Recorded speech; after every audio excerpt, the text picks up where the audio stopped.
Hey, what's happening? So Liverpool will be playing Europa League football next season. Right, let's talk about it. It is what it is. Liverpool have gotten to this situation. Let's get all of the obvious things out of the way first and foremost. Look, Mohamed Salah said it. He took to Instagram, Twitter, all that good stuff to say that Liverpool are rightly disappointed. They were set an objective. The minimum objectives for Liverpool are to get into the Champions League. You know, we've spent years, quietly, sometimes loudly mocking Arsenal for making a big deal of finishing fourth, the fourth place trophy, right?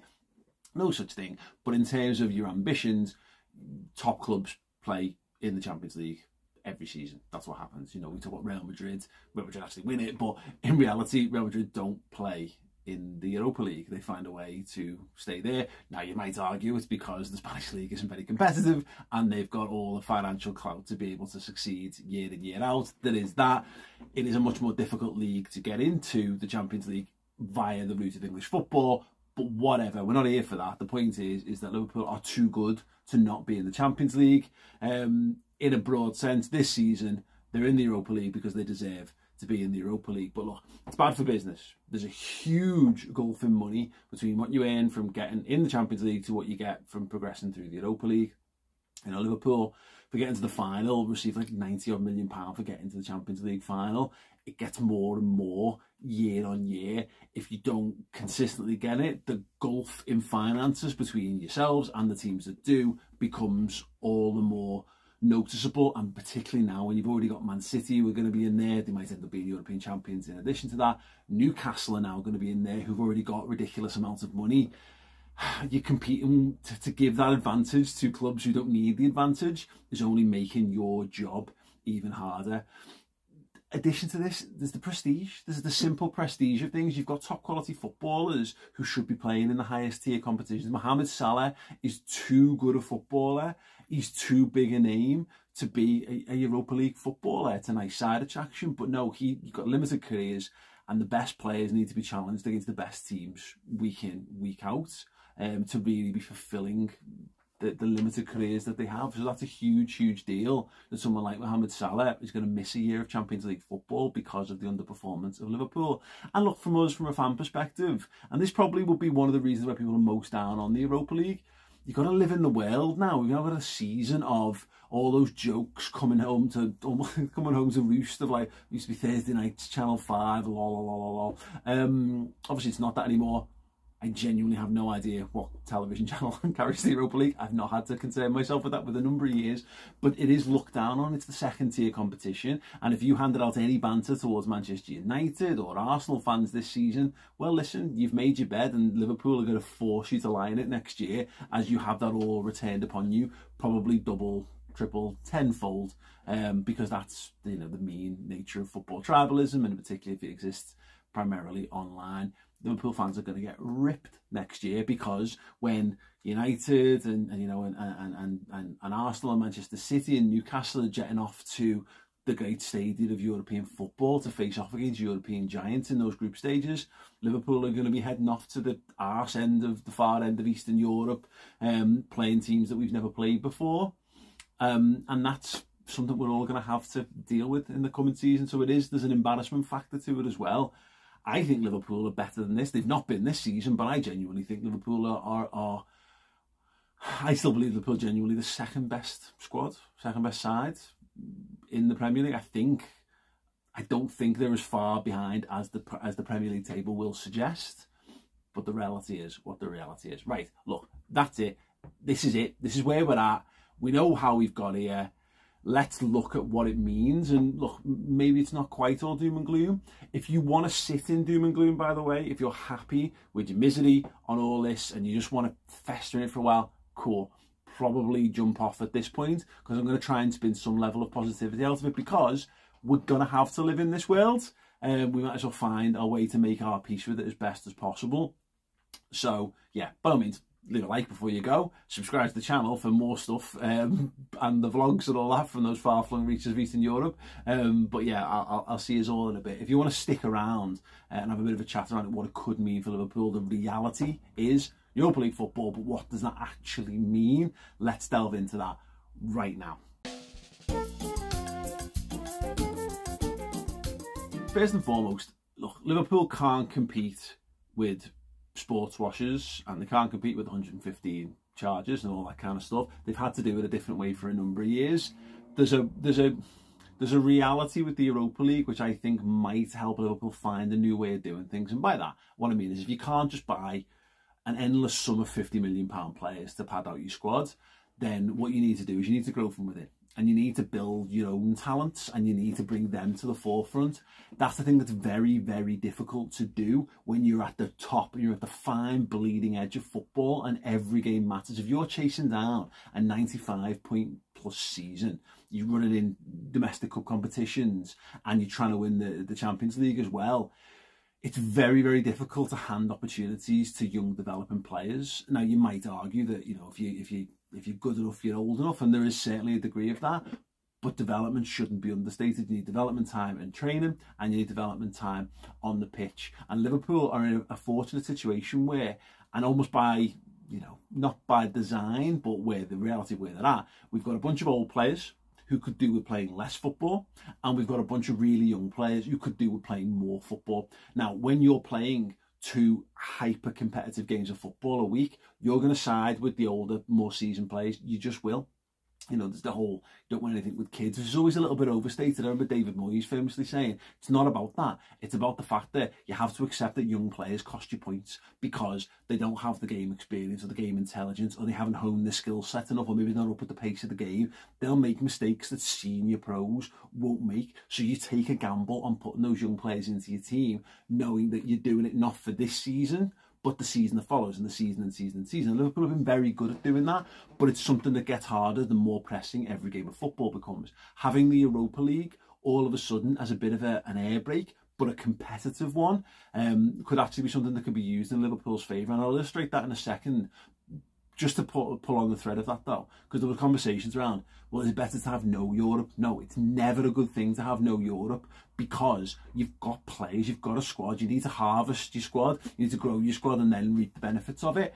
And Liverpool already have enough players to play at, to play in 4 competitions, to be competitive in 4 competitions. If you take a one competition out of that, and particularly Europe, where you're guaranteed 6 games straight off the bat, that is a huge amount of football that, you know, that's not in the calendar, and therefore you can't give opportunities to your fringe players. You can't embed new players into your side because there's literally, there's nothing. You've got training time, which is great, and that can help to give you a kick on. 13-14 Liverpool, one of the real leg ups that team got was it had no European football. It could solely focus on the Premier League run, and it falls short. And then what happens is the next season goes into the Champions League. It's not ready because these guys haven't honed themselves and they haven't had to go week in, week out.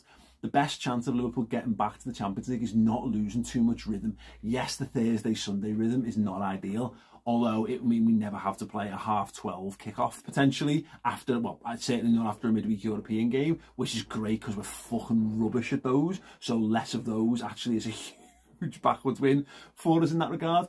But look, no Europe is a bad idea because it's not just the there and then, it's the season after and the season after. What I'm driving at with this is, as well, is Liverpool have got these young players who need to play more footy. The Europa League is a great proving ground for that, and I'm going to use Arsenal to illustrate this. So what I've done is I went back through Arsenal this season. It's not heavy stats on this by any stretch, but one thing that was noticeable, I'd say the top 5 most minutes played by players by Arsenal this season in the Premier League are as follows. Most minutes comes from Ramsdale in goal. You then got centre-half Gabriel.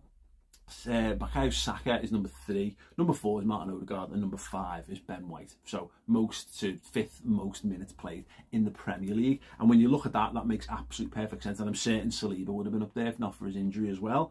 But you're looking at the spine of Arsenal's team, of the team that you would recognise as their team. Now, just for comparison, the top 5 minutes in the Europa League, number 1, Fabio Vieira.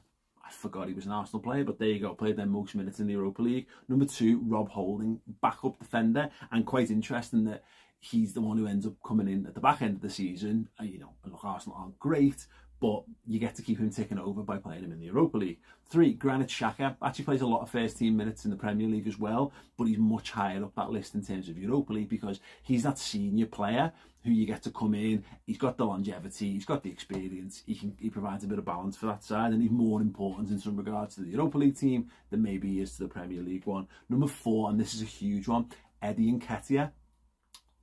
This is the guy who comes in when Gabriel Jesus is injured around the World Cup and keeps Arsenal's season ticking over. He cuts his teeth in the Europa League for Arsenal. And then 5th, you got Gabriel. But below that, you've got a number of players. You've got Reece Nelson get to look in as well. You've got Lokonga get to look in. And some of these, they won't be seeing the benefits of it again immediately this season. They got to tune out of Reece Nelson. If they'd won the league this season, Arsenal, by a fine margin, they could point to Eddie Nketiah and Reece Nelson as reasons why they did that. It doesn't, so it's not quite as pronounced, but I think it's an important point nevertheless. So where I think I can start to sort of picture what Liverpool would do in this, and bear in mind, Liverpool rotate for the Champions League group stages. We've seen Nat Phillips play in the San Siro at the end of a group stage. We've been in a position where we've been able to rotate in the last couple of games, and also actually in the early stages. In fact, playing AC Milan, I believe Divock Origi started up front at Anfield in the first home group game of that campaign, because it's not as on a knife edge in the Champions League, and there's some teams that aren't great. Well, you also end up getting Napoli's and you get PSG's, and you get things that you've got no choice but to put your best team up because you need to win them and you can't afford to drop 6 points. All of a sudden, yes, there'll probably be another decent side likely in Liverpool's group, but it's not. It's very, very unlikely to be anything like the level that we've had our second teams be in those groups over the years. It's certainly not going to be a Paris Saint-Germain. You know, it's not going to be a prime Kylian Mbappe rocking up to Anfield, and then you've got to go and play Manchester City at the weekend, and I think that's very important. So a couple of things I'm going to do to spin out of this. I've decided to put together a potential Europa League 11 just to illustrate the point, and then there's a knock on here for what that means to the point I made on earlier about the older and the younger. So, potential Liverpool Europa League 11.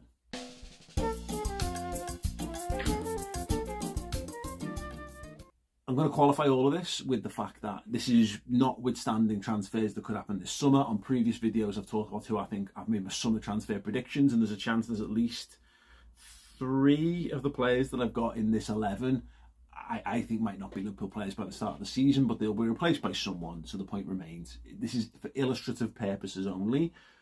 In goal, Stephen Kelleher. Now, he might just go this summer. He might. Liverpool might get a significant offer and accept it. If I was Kelleher, this is a potential sliding doors moment for his Liverpool career. If Liverpool are in the Champions League, I think he definitely moves on this summer. Whereas all of a sudden, you get to train at Liverpool, you get to carry on working alongside the best goalie in the world, you get the best goalkeeping team in the world, all those great facilities. You're at Liverpool, and there's a chance, look, if something happens to Alisson, you might end up as Liverpool's #1 in a title challenge, potentially. But you get the Europa League games. So there's 6 games of European football for me that you're guaranteed, because I'm giving that to him. And if it goes beyond, make him the Europa League goalkeeper for the whole thing. He proved that he can handle the responsibility. We did this with the League Cup in particular. Do that. Let him have that, and maybe that's a little bit of bait to keep him. And all of a sudden, you've got 1 more year. And look, if something happens to Alisson during the season, or he decides he's had enough, you don't have to then go looking for another goalkeeper. Kelleher's already in situ. You've managed to delay that decision by another year. And at the very least, if he continues his development, continues to play at that level, you've probably put £10 million on his price tag by the end of the season, because he's proved that he can do it in European competition consistently as well. So had Kelleher in goal. I've gone 4-3-3. Again, we're playing more of the box formation. I don't quite know what that looks like, but again, illustrative purposes, you get Ramsey some games at right back. Joel Matip and Joe Gomez become the centre-back pairing. Give Gomez more time as that Virgil van Dijk understudy, see where he's at with that, which I think is potentially where he gets his game for Liverpool. Costa Tsimikas, again, you're giving him the games. He's more than capable of coming in and playing those, and that should keep him sweet. And midfield, you could see potentially Stefan Bajcetic anchoring the midfield in place of Fabinho. You could have Elliott and or Henderson. Like, Liverpool have brought someone else in who's kicked both of them down the pecking order in the first team. Well, Jordan Henderson's now the Liverpool captain, but he's captain in the Europa League team. He's providing that level of experience and professionalism in that side. If not, again, Harvey Elliott. He, it's a couple of years on from having a great season in the Championship, been a really reliable player, showed some real flashes of brilliance, scored against Rangers in the Champions League as well. Really, really good player. He's going to be a cut above when it comes to the Europa League. He could be a fantastic development tool, and the same goes for Curtis Jones on the other side of the midfield. No reason why he can't continue his development in European football, but being relied on as one of the main players, forcing him to step up, not just a bit part player as he would be if it was in the Champions League, but actually go and change the game, go and make it happen for us kind of player. And then you've got the option for Ben Doak, maybe Kate Gordon to come in for Mo Salah. Darwin Núñez, who right now doesn't look like he fits. Cody Gakpo looks like the main man for what Liverpool are going to do in the number 9. Well, you know, you've got the first half of the season to see if you can get him really up and running and as that tip of the spear in Liverpool's attack. And look, you could put Diogo Jota alongside him, and then, you know, you're still leaving yourself with Diaz, Gakpo and Salah to start at the weekend, and these guys, hopefully then full of vim and vigour and confidence and all that kind of stuff, can come in, and you're managing to keep 5 attackers, maybe even 6 with one of the youth players actually ticking over in a regular condition. One thing I think this is important for, and it's not even about the names on the team sheet, it's actually the names that are not on this team sheet that are almost just as important. And just to illustrate that point, I'm going to pick Mohamed Salah, I'm going to pick Virgil van Dijk, and I'm going to pick Fabinho to make a next point about what it does to our older established stars. Mohamed Salah, and I've got this written down, so you excuse me for making sure I get the numbers exactly right. He's going to play about 4,300 minutes total across all comps for Liverpool in 22-23. Of the Champions League, in the Champions League he played 624 of those minutes. Virgil van Dijk will play about 3,700 minutes all comps. 720 of that was Champions League, and Fabinho will play 3,500. 632 of that is Champions League. Now, if you take those Champions League games out, which is effectively our European competition, what you're getting down to is Salah's about 3,500, Van Dijk is just under 3,000, and Fabinho's around 2,800. Now, there's still quite significant amount of minutes for footballers to play, but when you're talking about Fabinho's going to be turning 30, Salah and Van Dijk are heading towards 32. That is how you get better out of what you've got. These are established top players, and look, there's a chance Fabinho might not be at Liverpool, there's a chance, but I'm not so sure on that. But you keep Van Dijk around and you keep Salah around in particular because these are world-class footballers, still best in class. But what you want is to protect them as best as possible, and they'll want to play Champions League games and they'll want to play the big Premier League games. The only way to do this is actually, again, one of those weird small blessings in disguise. Twofold: it gives you better Salah and better Van Dijk for the Premier League games. It gets to pick and choose. So actually, you can just say you're definitely playing every Premier League game, but there might come a chance where every now and again, maybe you'll have to play twice in a week, or maybe we'll just put you in for the Europa League one, but actually not for the Premier League. And what that means is, let's say this comes to the crunch time of the season, and you really want to go win in the Europa League, say you're a quarters or a semi-final. Well, okay, we just switch your attacks around. So all of a sudden, Salah, Gakpo and Diaz are starting in a Europa League semi-final. Oh, well, never mind. Doak, Núñez and Jota are starting in the Premier League, and you're still winning because you've just put them out, and there's no real loss of quality game in, game out. If you're playing a slightly lower quality opponent in the Premier League, but higher than Europa League, that's when you flip it round, and everyone's full, fit and firing and able to deliver. That's a real potential benefit from that. And it's also worth noting that that's based on Liverpool getting knocked out far earlier in the Champions League than they would normally have done. You know, if they'd gone to the finals, you're talking about potentially heading towards 1,000 extra minutes that they would play. Now, it's not quite as cut and dry because you suspect a lot of them would still play in like a semis or a final. Again, for illustrative purposes, for a squad that is very imbalanced, you're going to get more minutes for the lads who need more minutes, and you're going to get less minutes for the lads who need to play less minutes. And when you've got world-class stars, what you're actually giving yourself is the minutes that they do play are of a far higher quality because they're used far less frequently. And I think that really benefits Liverpool's attempt to try and get back into challenging for the Premier League, which is what we want, because that's what the aim's got to be for Liverpool next season. It shouldn't be, oh, 4th place is Liverpool's aim. It can't be that. It might be that, and it might prove to be that, and we can have that conversation in April next year. But Liverpool will be looking at, in the summer, they'll be looking at rebooting, getting the right players in, getting the right training regime, getting the players who need rest, getting them the rest that they need and deserve, and then going, right, how do we pour everything at the Premier League, and how do we make sure that we're capable of pouring everything at the Premier League for the next 2 or 3 years beyond, for the last run of Jurgen Klopp's contract. And again, this might sound like I'm just trying to spin a positive out of this, and shit, it might be. I might just be doing that. Maybe that's just my overall, glass half full mentality. But I can genuinely, looking at the numbers and looking at the impact that it's had on other teams, see that if you wanted to reboot Liverpool, this is not a bad way to do it, because that hyper pressure of having to go back in from having a poor season, all of a sudden you've got to go and compete in the Champions League and the Premier League. Look, I'll climb your river. Oh, they've got to do that. That would have come with the pressure. If we want to be a competitive side, we're going to have to, we can't throw merry sums of cash at it. We need to reboot in a different way. We need to reboot the team spirit. We need to get a deeper understanding of the system and all those small marginal gains that you come from playing football matches together. And this feels like a really weird and kind of backwards by the general understanding of how football should be. It doesn't make perfect sense to say this, that the Europa League could benefit Liverpool. But I honestly believe that it could. It doesn't mean that Liverpool need to pull up short in the transfer market. It means the transfer market might be a bit harder. You might have to work harder to convince players. But equally, let's give you an example of this. I don't think they will buy a Salah replacement this summer or an understudy because it's so hard. But if they're playing Champions League football, Mohamed Salah's playing 5,000 minutes a season. He's playing every game. He's playing almost every game. Now, actually, you can turn around to someone and say, okay, well, here's a bunch of games for you. And you can see a pathway into the first team, because Salah's not going to stick around forever. And actually with the Europa League run, they might mean, and maybe it's Doak, maybe it's Elliott, maybe it's Gordon within the squad, which would be brilliant because they're already at Liverpool. But maybe a couple of examples of this. This could be the making of a Stefan Bajcetic and a Harvey Elliott and a Curtis Jones and a Calvin Ramsey. It could be the thing that really kicks them on. So in a couple of years' time, when we've got established a new established norm, a new echelon of Liverpool players, when Van Dijk's been faded and Salah's been faded and Alisson's been faded, it's actually the lads who were playing in this competition, and they'll look back on this as the proving ground that led them on to greatness. There you go. Stick that in your misery pipe and smoke it. I'll try my best. I don't know. None of us really knows, do we? But I'm happy to look at it, and I can easily spin a story. This is not me just clutching and inventing shit for the sake of it.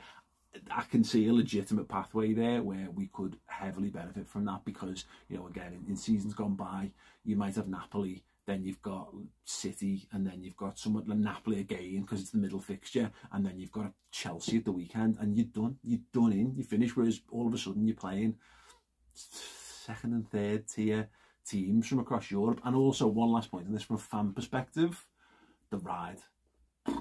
I am so excited to just go and see some new football grounds. I love going away. I love experiencing new cities and new countries. And look, I like winning in the Champions League. I do. Nothing's going to come close. Winning the Europa League is never going to be the same feeling as winning the Champions League. There is a bit of snobbery that comes, actually, once you get to that kind of level. It might help our humility a little bit. Let's go and enjoy the football again. Let's go and enjoy the ride. Let's go and enjoy the climb, because we're much better on the climb, actually, than it turns out, than we are at sitting at the top. As long as we get back to the summit, then how we get there is where all the songs come from. That's where we'll have songs. Well, there's a chance for you to have a new song to replace Bobby Firmino's song and Mohamed Salah's song and Virgil van Dijk's song. There's an opportunity for new heroes to be born and new European adventures, and I am all in on that. Because why not? Because I've got no choice to be. Because I can't not support Liverpool. Because it's just stuck with me forever now. So I'm going to make the best of it, and I hope you do too. Right, there we go. If you enjoyed that, leave me your thoughts on anything I've discussed in the comment section underneath. Drop a like, that helps. Subscribe to the channel as well, of course. And if you need more from me, I'm going to be here throughout the summer doing some more general thought pieces. But if you need loads more Liverpool content to keep you tied over, transfers are going to be a huge focus on redmenplus.com. We're going to have everything covered. We're going to get experts, we're going to get journalists, and we've also got Bobby Firmino, Best in the World, a 3-part documentary series coming this June. I've interviewed personally for that Ian Rush and Jordan Henderson. Very good. I've seen the rough cut of the first episode. Episode 1 is going to be on YouTube. It's going to be an early release on Redmen Plus, and 2 and 3 are exclusive to redmenplus.com, plus all of the full interviews with people as well. Highly recommend. Go to redmenplus.com, sign up. I'm going to give you a code. Use YEAR. Sign up for a Club Captain yearly subscription. Normally costs £50 for a full year, which is, I'll be honest, is a bit of a steal anyway. If you use the code YEAR, YEAR, you get 50% off, £25 for an entire year of Redmen Plus podcasts, videos, documentaries, interviews, features, we've got everything covered. I love it. I'm very proud of what we're doing. This documentary is going to blow your fucking socks off because it's amazing. I'll play it out on a little teaser from that. But yeah, I highly recommend. And then look, if I'm right about everything I've said, you'll be able to subscribe to Everyone Plus and check back this time next year when Liverpool are gunning for a Premier League title and the Europa League to complete the set, because that's the real reason we've done it, is because we haven't won that yet. And wouldn't it be nice to say we've won every major honour? Anyway, in a bit. Can you describe Bobby Firmino in one word? Legend. It's pretty standard though, isn't it? It's not great, but he is, isn't he?